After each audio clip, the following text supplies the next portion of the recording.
ဒီနေ့မှာတော့ဝဲနဲ့ပတ်သက်ပြီးတော့သိသင့်သိထိုက်တဲ့အချက်လက်တွေကိုဆက်ပြီးတော့ရှင်းပြသွားမှာဖြစ်ပါတယ်။မင်္ဂလာပါဒေါက်တာခင်မိုးဦးပါ။ညရောက်လို့ရှိရင်လေဘလို့မှအိတ်လို့မရအောင်ပြင်းပြင်းထန်ထန်ကုတ်ရတာမျိုးရှိဘူးလား။ကိုကအိတ်ချင်နေပြီဒါပေမဲ့တအားရားတယ်ကုတ်လေရားလေနဲ့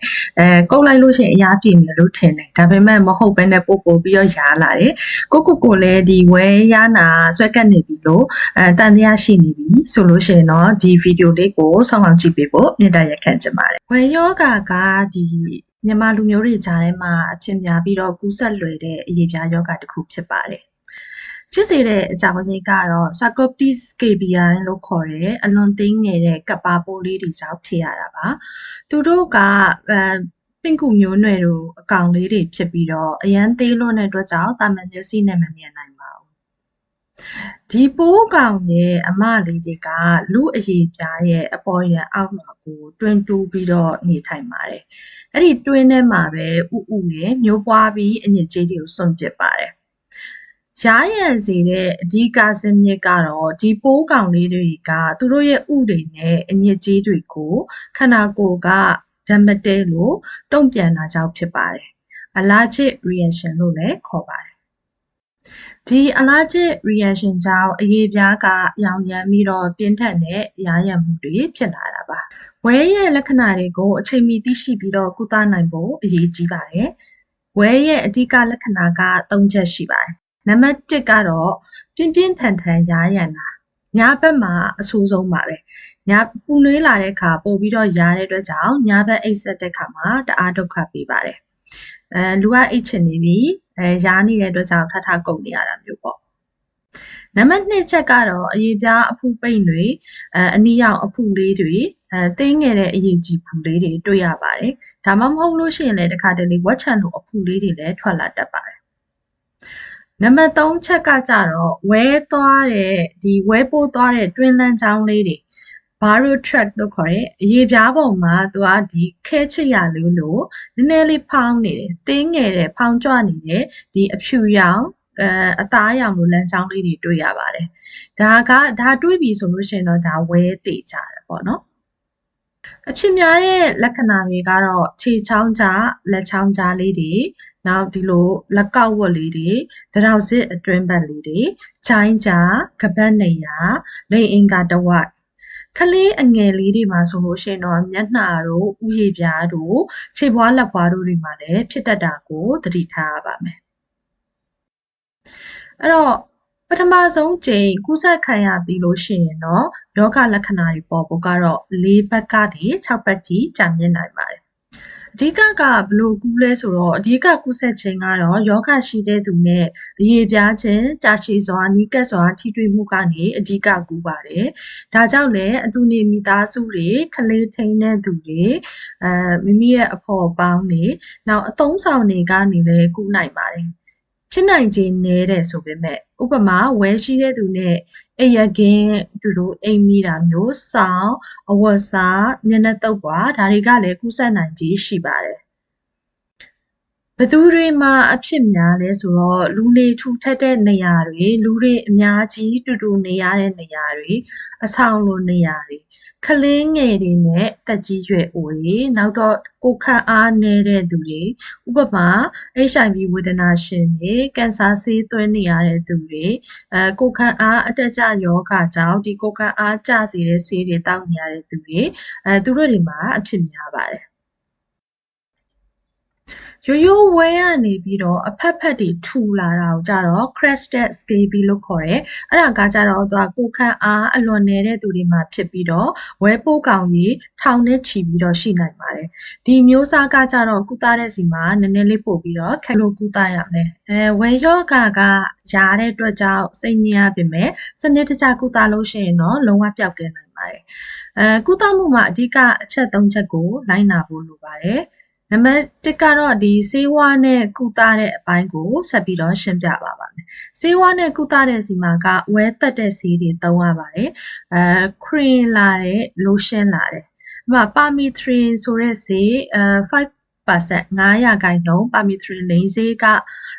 အသုံးများတဲ့ဆေးထဲမှာပါတယ်။ဆရာဝန်ညွှန်ကြားချက်နဲ့တော့လိမ်ရတယ်။ လိမ့်မုံလိမ့်နီးကကြတော့လက်ဘေးကနေစပြီးတော့ခြေပဝါအဆုံးထိတကူလုံးလိမ့်ရပါတယ်လက်သေးခွန်အောက်တွေချက်တွေဒီတင်မအရေးချောင်းတွေလက်ချောင်းကြားလက်ချောင်းကြားခြေချောင်းကြားလုံးဝမကြံအောင်တေချာလေးဂရုစိုက်ပြီးလိမ့်ပြရပါတယ်ဘလောက်ကြာထားရလဲဆိုတော့လိမ့်ရတဲ့အချိန်က8နာရီကနေ14နာရီထိထားပြီးတော့မှရေပြန်ချိုးပြီးတော့ဆေးကြောရပါမယ်ညကိုလိမ့်ပြီးတော့မနက်မှရေချိုးတာလည်းအဆင်ပြေပါတယ်ဘယ်ချိန်မှထပ်လိမ့်ရမလဲဆိုတော့အကောင်ဒီ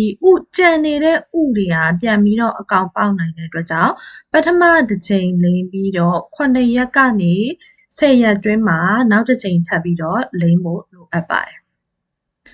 အဲ့တော့ဝဲက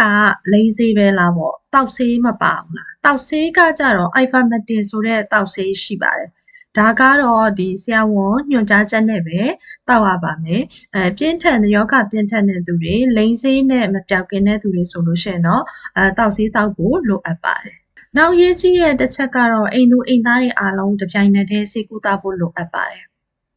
ဝေယောဂါကကူးစက်လွယ်တဲ့အတွက်သင်တယောက်တည်းကုသလို့မရပါဘူးအတူနေတဲ့မိသားစုဝင်အားလုံးလက်တလုံးနီးနီးကက်ကက်ထိတွေ့ခဲ့သူအားလုံးကယောဂလက္ခဏာမရှိသေးရင်တောင်မှတပြိုင်နက်တည်းဆေးလေးစီးတောက်ပြီးကုသမှုခံယူရပါမယ်ဒါမှလည်းဝဲပိုးအကောင်တွေတယောက်ကနေတယောက်ကူးနေတာကိုရပ်တန့်နိုင်မှာဖြစ်ပါတယ်အချက်ကတော့အဝတ်ထည်နဲ့ပတ်ဝန်းကျင်တန်ရှင်းရေး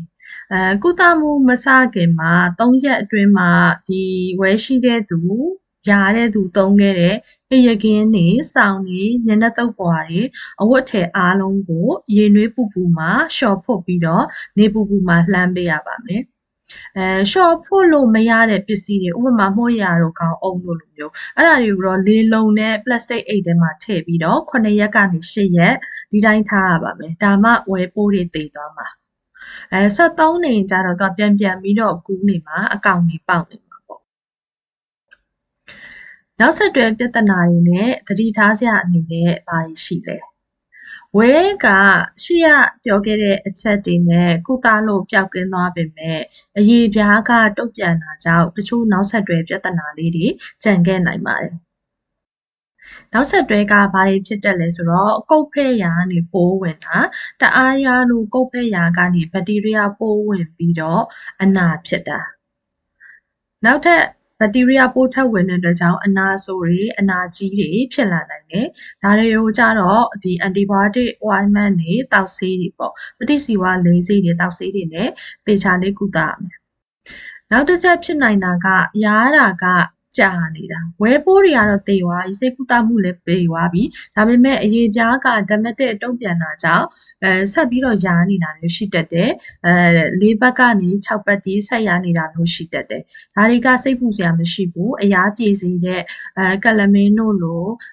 လိုရှင်းလေးတွေလိမ့်ပေးတာတို့စီထရီတို့လိုတောက်ဆေးလေးတွေတောက်ပေးတာတို့နဲ့ဆက်ပြီးတော့ကုသနိုင်ပါတယ်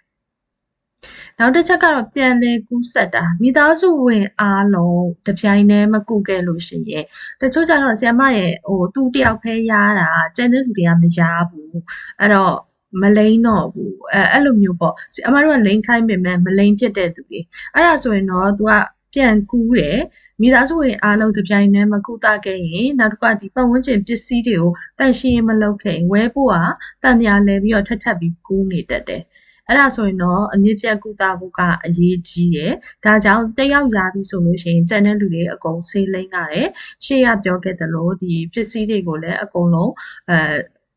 လဲပစ်တာတို့ရှော့ပစ်တာတို့လုပ်ပေးရမှာပေါ့။အနှစ်ချုပ်အနေနဲ့ကာကွယ်တဲ့အချက်လေးတွေပေါ့။သိပြီဆိုလို့ရှိရင်ရာပြီဆိုလို့ရှိရင်စောစောစီးစီးကုသရမယ်။ညဘက်မှာပြင်းပြင်းထန်ထန်ရာနေပြီဆိုလို့ရှိရင်ဝဲဟုတ်သည်ဖြစ်စေမဟုတ်သည်ဖြစ်စေဆရာဝန်နဲ့တေချာပြပြီးတော့ရာစီတဲ့အကြောင်းရင်းကိုတေချာကုသရမယ်။မဟုတ်လို့ရှိရင်သူကရာလို့ကိုယ်နဲ့အနာတွေဖြစ်သွားလို့ရှိရင်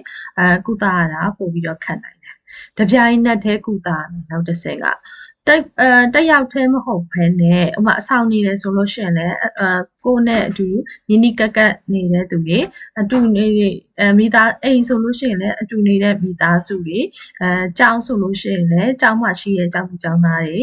အကုန်လုံးတပြိုင်နက်တည်းကုသမှုခံယူရမယ်နောက်တစ်ချက်ကတော့တန်ရှင်းရေးပေါ့အိမ်ရကင်းနေအဝတ်စားတွေကို